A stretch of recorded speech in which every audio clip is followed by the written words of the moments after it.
Hey, welcome back to PEP 320, Assessments in Physical Education and Wellness. This is Dr. Kish, and I will lead you through your journey through Unit 3. Last time we talked about assessing fitness, and the next two lectures we will talk about career-related assessments. All right, we will have two video lectures on Module 9. So let's talk about Module 9 a little bit. We Module 9 focuses in on some career-related assessments. So in the first video lecture, we'll talk about career skills, personality types, certification, and all the different assessments that can be used to help you choose a career, help employers choose you, to understand your personality and leadership type, as well as talk about careers that require assessments that lead to certification. In video lecture 2, we'll talk about professional, workplace, and employee evaluations. So there's a variety of different assessments. We'll talk about things such as a business impact analysis and a SWOT analysis and a risk analysis, as well as using checklists on the job and annual performance reviews or types of evaluations. So when we talk about assessments and evaluations, let's look at the diagram here. Assessments are ongoing. They should have some kind of positive outcome. They're individualized. They provide valuable data and statistics and are used to consider feedback. Employee evaluations provide some kind of closure on a year or a position. It is judgmental. It uses professional standards or the company's standards to apply your performance with. And it shows both strengths and weaknesses. These assessments and evaluations overlap, if you'll look here in the orange, because they require important criteria or standards. They use different measures. We're going to have levels of performance, and they are evidence-driven. You usually have to state why. So assessments and evaluations, although they're different, they overlap quite a bit and they do the same thing. So that's important to understand as we go through Module 9. So let's talk about Module 9. At the end of this module, you'll do a variety of things. You'll be able to discuss various career-related assessments, such as career selection, evaluation on the job, and certification assessments. You'll be able to discuss personality types and leadership styles and understand the related assessments with that. You'll be able to analyze personal leadership styles, especially yours, by completing the Leadership Compass Assessment. You should be able to discuss and explain workplace assessments such as a risk assessment, a business impact analysis, a SWOT analysis, a gap analysis, and how to use checklists in the workplace. You should also be able to explain various employee evaluation assessments, such as an annual performance review that you will create a scoring guide for at the end of Module 9 as your culminating experience for this module. So what are we going to discuss in video lecture 1?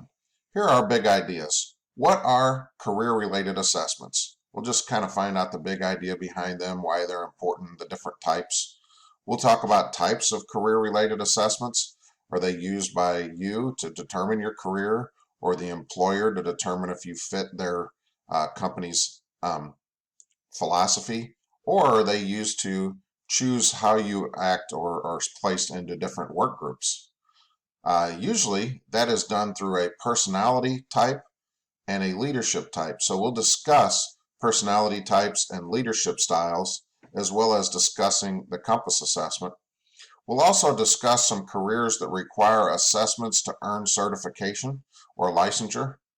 And then your activity for the day will be determining your leadership style. You'll actually go through the Leadership Compass assessment.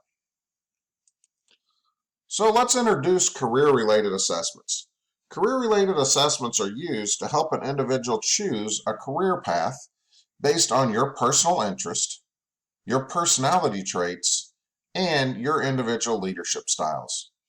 Some people like to be more hands-on. Some people like to be more analytic.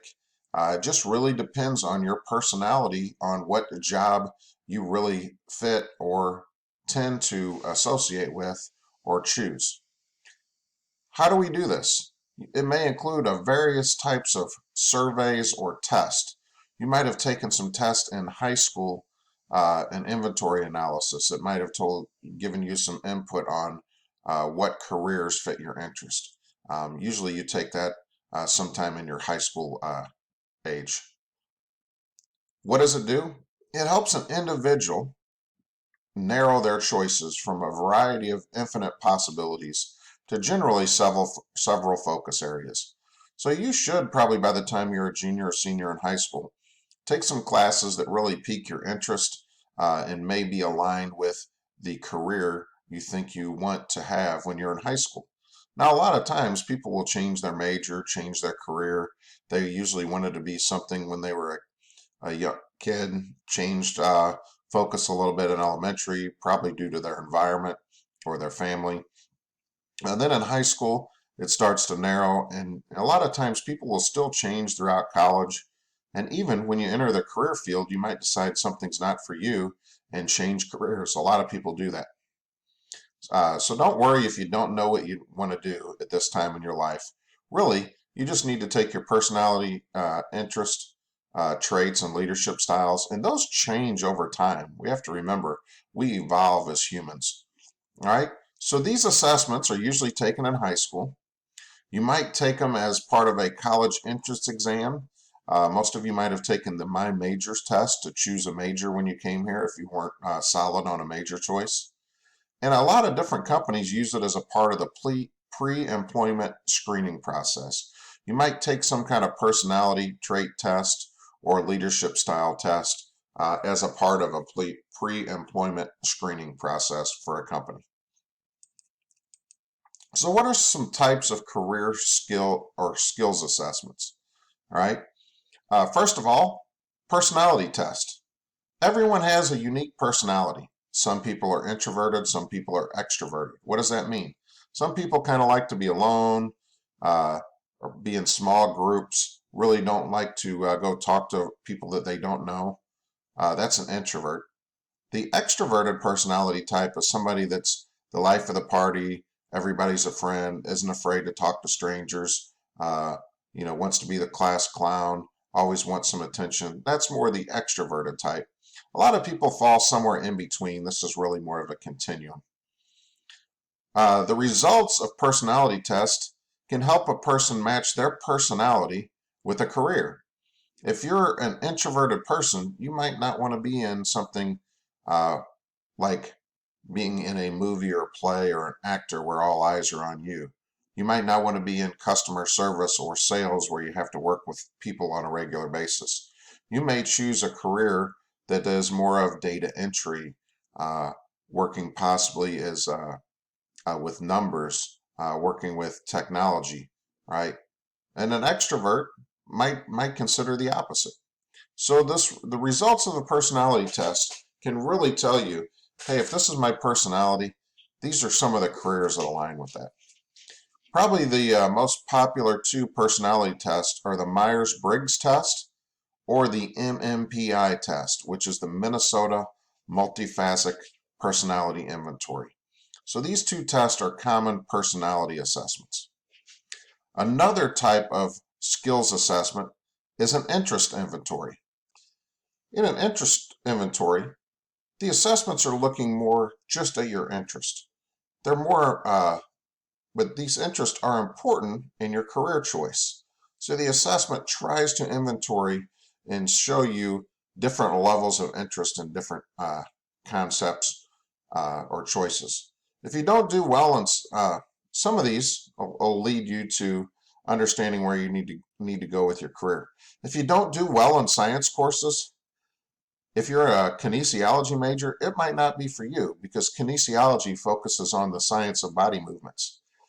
If you don't do well with numbers, business management might not exactly be the one for you because you're going to have to take some business classes and accounting and things like that.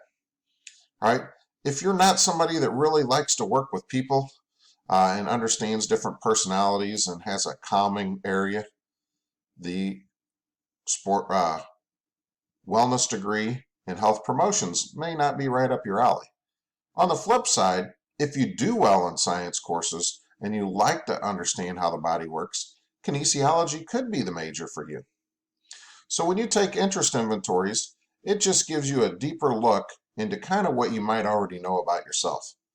The Holland interest types or the Holland code assessment are two of the most popular interest inventories on the market today. Let's discuss two other types of career or skill assessments.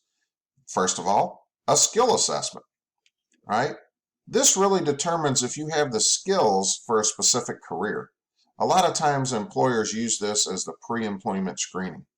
If you don't have the skill to type so many words a minute, you might not be able to be an office professional or in data entry, right? You might need to be able to assess written, verbal, logical, and reasoning skills. You might have some different tests or assessment questions based on that. If you need to do that in your job, the employer is probably going to have some kind of assessment with that. They can be used to determine strengths and weaknesses.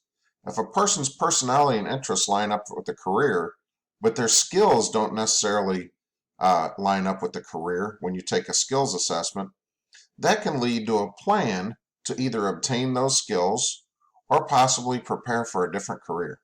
So these strengths and weaknesses are important, all right? And there are various ability and aptitude tests that are considered skills assessment. It really depends on what skill you're looking at here.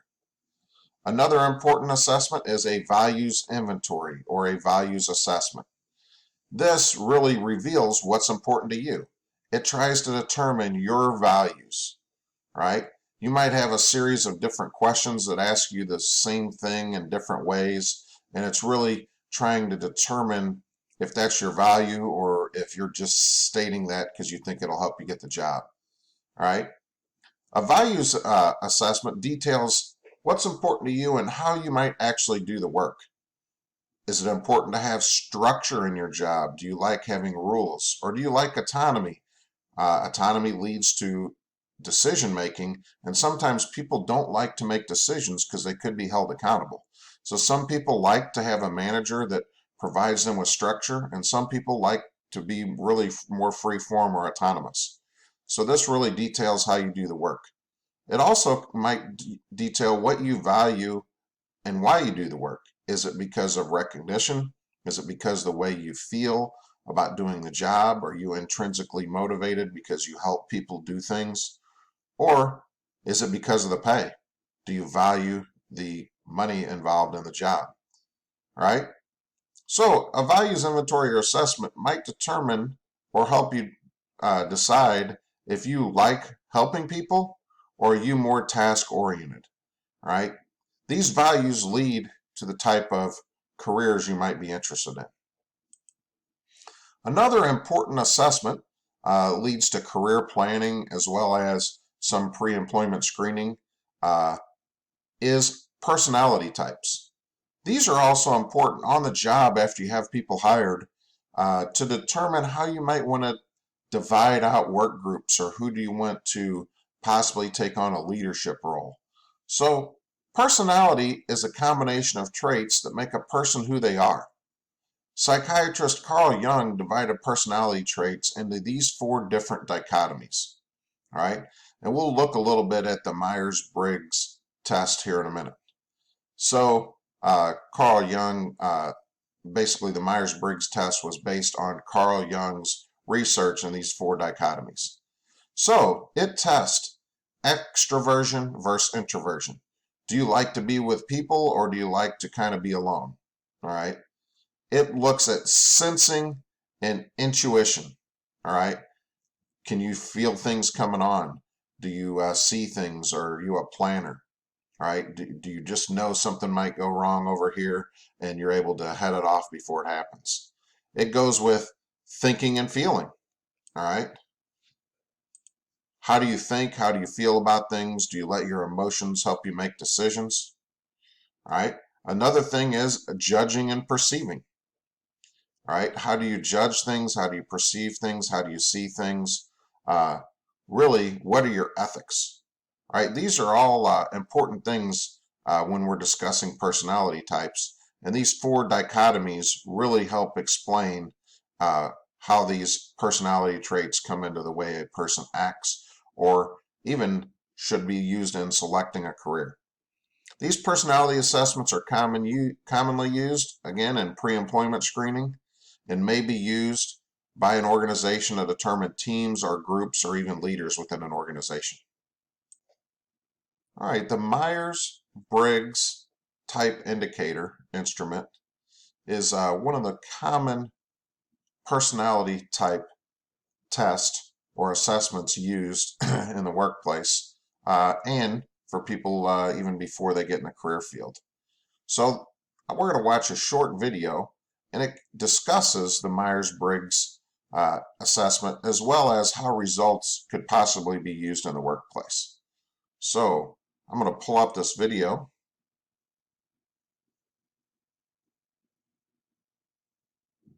And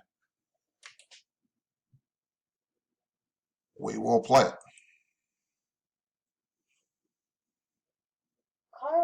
Carl Jung, a Swiss psychiatrist, felt that the population was based on two personality types, extroverted and introverted types.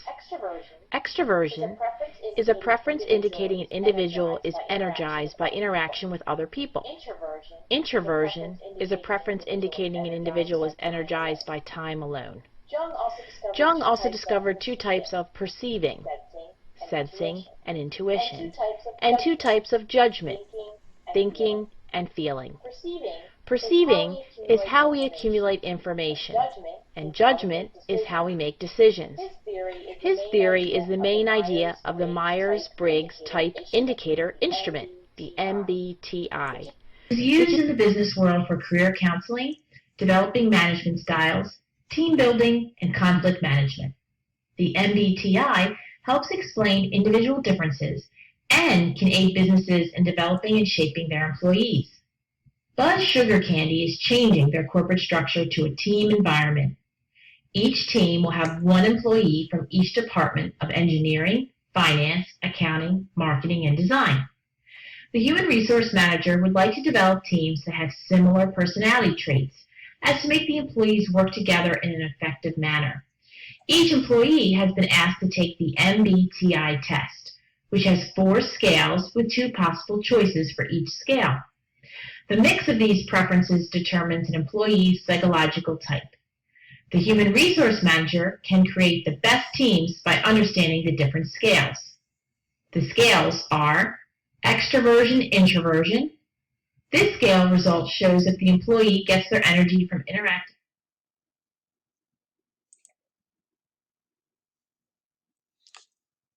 So that was a preview on the Myers-Briggs Type Indicator instrument and how it can be used in the business setting.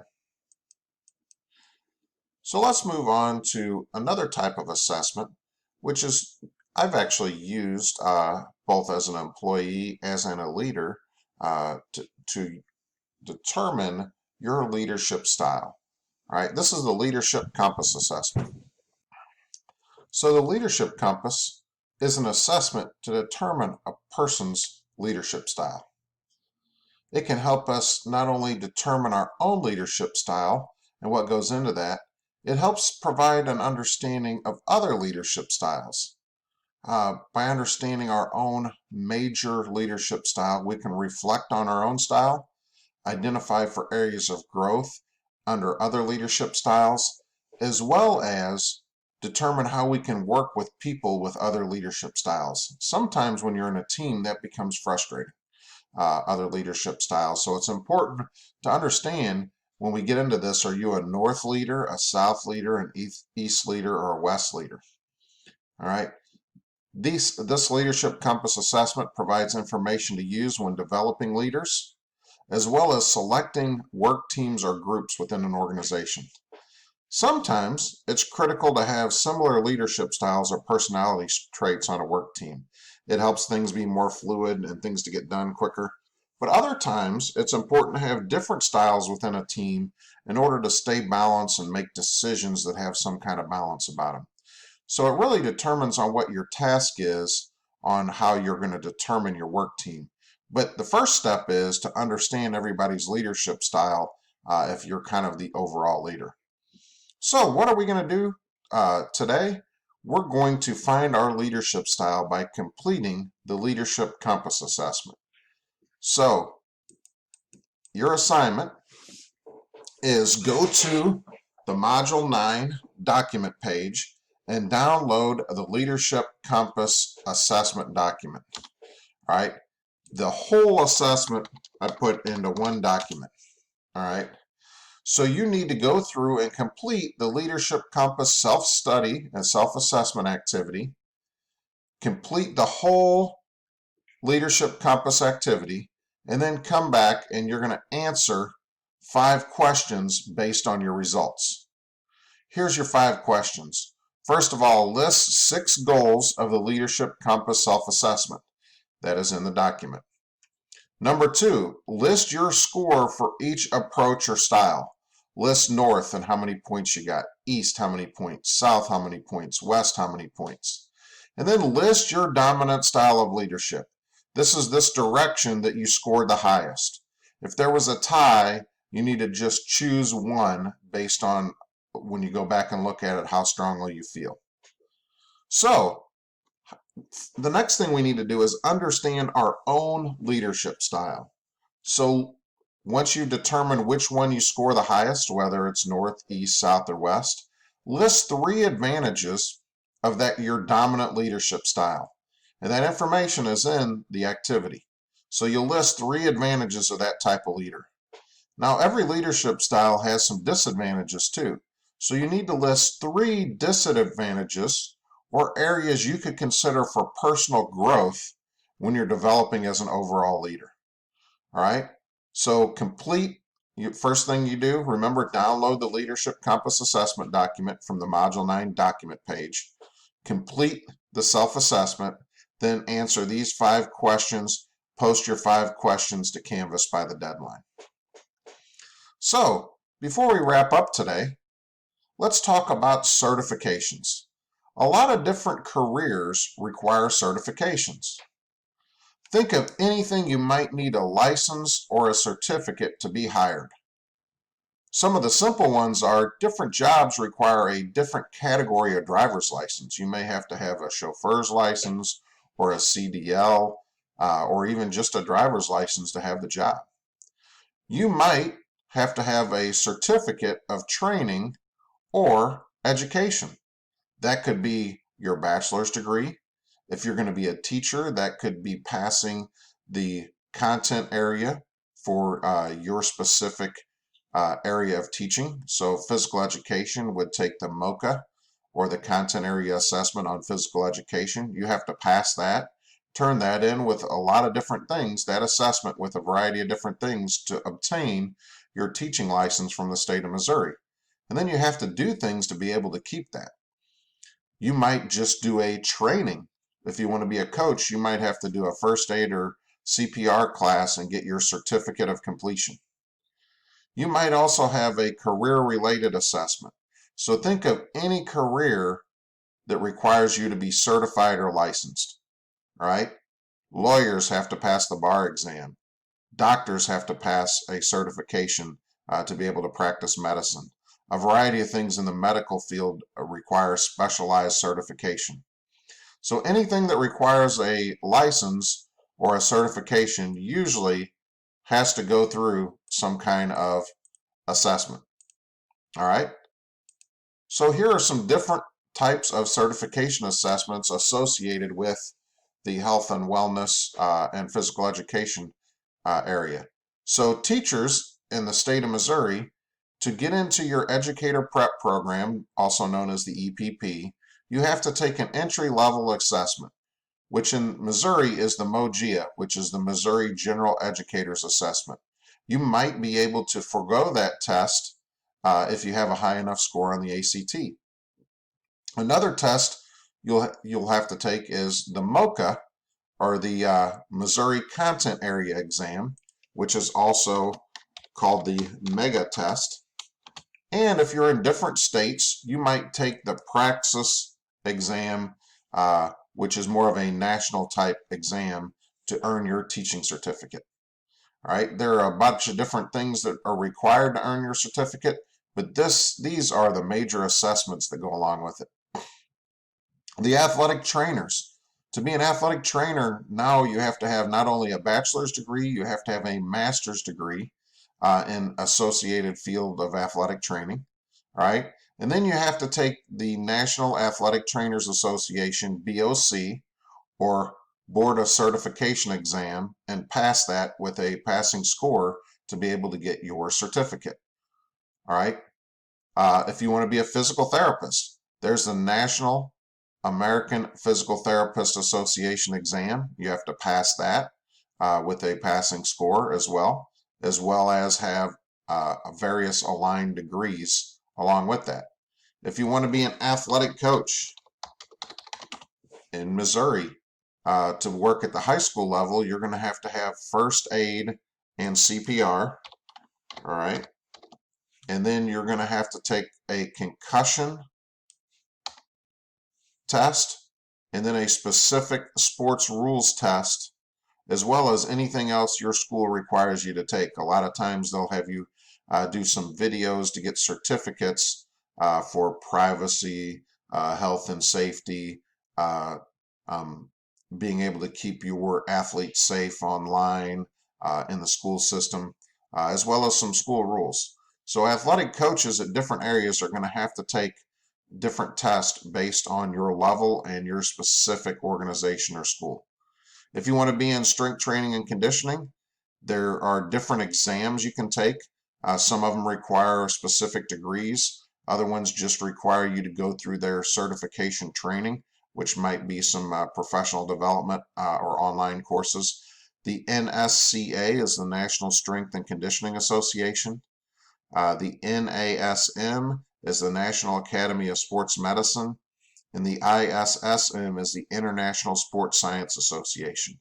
They all have career-based assessments that provide certification. One thing, once you earn any of these certifications, there's going to be ongoing professional development and training you do to move from one level to the next or to stop them from expiring. They usually have a date that you have to complete certain things to continue or to move your expiration date back. All right, so that is our initial information for Module 9 based on skills assessments, personality types, leadership types, and career required certification. So remember, assessment and evaluation overlap, and everything we've learned in assessment goes right into career evaluations. So here's our to-do list for the day. Make sure you download the Leadership Compass activity from the Module 9 document page. Go through that activity and complete the worksheet, and then answer those questions and post those to Canvas by the deadline. For the deadline, you can see the specific assignment, or you can go to the announcements and look at the announcement for Module 9. Start studying for the Unit 3 test. All right, so everything on the Unit 3 test goes back to, all right, remember Unit 3 is going to be assessing fitness and then career-related assessments. And then if we have time, we'll wrap up with some assessment labs. So study for the Unit 3 test. See the Canvas for details and test deadlines in Module 9, and I'll go over a little bit of information on the next slide. And if you haven't yet, start doing your final assignment, which is your assessment plan. All right, so make sure you're working on your assessment plan, signature assignment. It is something that you pull everything from the course together into this one assignment. It's basically a culminating, summative, progressive, challenging assessment. The instructions in the template we went over in class several times, and they're posted to Canvas in Module 10. So don't wait until the last minute. Start now.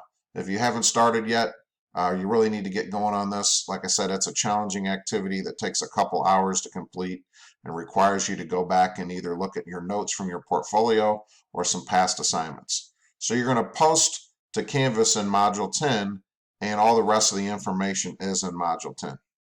All right, so your Unit 3 exam. When we get done with Module 9, you should be able to take your Unit 3 exam. We'll have all the information. There are 40 selected response questions. That's multiple choice and true false. You have 2 minutes per question, 80 minutes.